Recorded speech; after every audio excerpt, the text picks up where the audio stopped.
Kannur അഞ്ചരക്കണ്ടിയിലെ dental college വിദ്യാർത്ഥിയുടെ മരണവുമായി ബന്ധപ്പെട്ട ഭീഷണി മുഴക്കിയ ഇൻസ്റ്റന്റ് ഫണ്ട്സ് എന്ന ലോൺ ആപ്പ് നടത്തിപ്പുകാരെ പ്രധാന പ്രതികളെ നോയിഡയിൽ വെച്ച് അതിസാഹസികമായി Kannur city cyber crime police പിടികൂടി.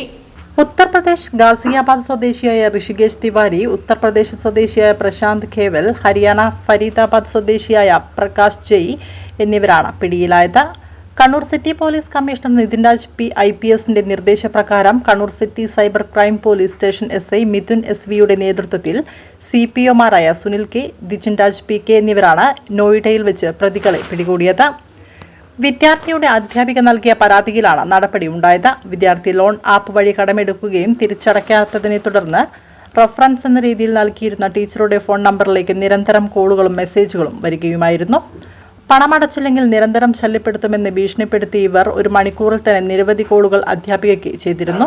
ഓരോ നമ്പർ ബ്ലോക്ക് ചെയ്താലും മറ്റു നമ്പറുകളിൽ നിന്നും ശല്യം തുടർന്നു. പ്രതികൾ കോൺടാക്ട് ചെയ്ത നമ്പറുകളെല്ലാം സ്വിച്ച് ഓഫ് ആയെങ്കിലും സജീവമായ ഒരു നമ്പർ കേന്ദ്രീകരിച്ച് നടത്തിയ അന്വേഷണത്തിൽ പ്രതികൾ നോയിഡയിലുണ്ടെന്ന് മനസ്സിലാക്കി പോലീസ് അങ്ങോട്ട് തിരിക്കുകയായിരുന്നു.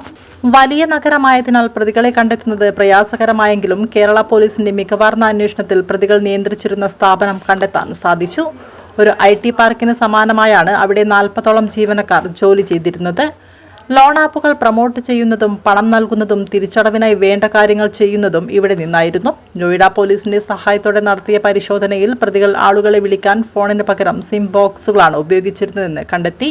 ഒരേ സമയം 30 സിം കാർഡുകൾ വരെ ഉപയോഗിക്കാൻ സാധിക്കുന്നവയായിരുന്നു ഇവ. സ്ഥാപനം നടത്തിപ്പുമായി ബന്ധപ്പെട്ട പ്രധാന പ്രതികളെ പിടികൂടിയ പോലീസ് സിം ബോക്സുകളും സിം കാർഡുകളും കസ്റ്റഡിയിലെടുത്തു.